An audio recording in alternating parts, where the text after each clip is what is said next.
ஒரே படிப்பு ஒரே வேலை, ஆனா சம்பளம் மட்டும் வேற வேற. இதை எதிர்த்து போராட்டம் பண்ணா கைது, தடியடி, அடக்குமுறை.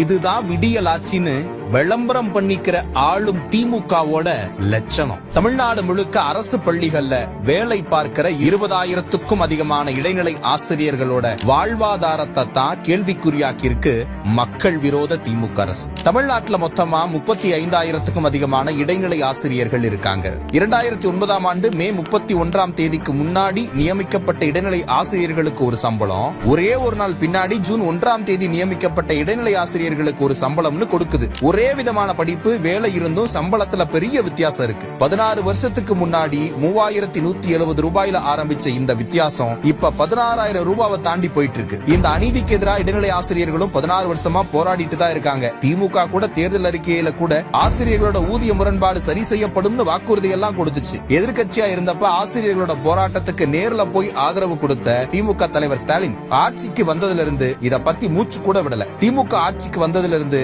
இந்த கோரிக்கைக்காக இடைநிலை ஆசிரியர்கள் போராட்டம் பண்ணிட்டே தான் இருக்காங்க. 2022 இடைநிலை ஆசிரியர்கள் நடத்துற உண்ணாவிரத போராட்டத்துக்கு பிறகு இந்த கோரிக்கையை நிறைவேற்ற நிதித்துறை, பள்ளிக்கல்வித்துறையை சேர்ந்த 3 அதிகாரிகள் கொண்ட குழு அமைக்கப்பட்டு 3 மாசத்துல அறிக்கை தாக்கல் செய்யப்படும் அமைச்சர் அன்பில் மகேஷ் சொல்லியிருந்தாரு. ஆனா இப்ப வர அந்த குழு அறிக்கையை சமர்ப்பிக்கவே இல்லை. இப்போது கூட டிசம்பர் 26ஆம் தேதியில இருந்து மாநில தலைநகரான சென்னையில இருக்கிற தலைமை அரசு அலுவலகங்களை தொடர்ச்சியா முற்றுகையிட்டு போராடிட்டு வராங்க. அறவழியில போராடுற ஆசிரியர்களை குண்டு கட்டாக கைது பண்றது, ரோட்ல இழுத்துட்டு போறது, ஆசிரியர்களை ரொம்பவே மோசமா நடத்திக்கிட்டு இருக்கு மக்கள் விரோத திமுக அரசு. எப்பவும் போராடுற பள்ளிக்கல்வித்துறை அலுவலகத்தை பூட்டி வச்சு ஒவ்வொரு அரசு தலைமை அலுவலகமா போய் போராட நிலைக்கு தள்ளப்பட்டு இருக்கிறாங்க ஆசிரியர்கள். மாணவர்களோட எதிர்காலம் பாதிக்க கூடாதுன்னு விடுமுறை நாட்கள்ல போராடுற ஆசிரியர்களோட அடிப்படை உரிமையை கூட கண்டும் காணாம இருக்கு திருட்டு திமுக அரசு. நிதி நெருக்கடின்னு இப்ப காரணம் சொல்ற திமுக அரசு 2009 ஆட்சியில் இருந்தப்ப எந்த காரணத்தை சொல்லி இந்த அநீதியை நடைமுறைக்கு கொண்டு வந்ததுன்னு கேட்டா பதில் இல்ல. மாணவர்கள், ஆசிரியர்கள்னு எல்லோரோட எதிர்காலத்தையும் கேள்விக்குறியா மாத்திட்டு வருது திமுக அரசு.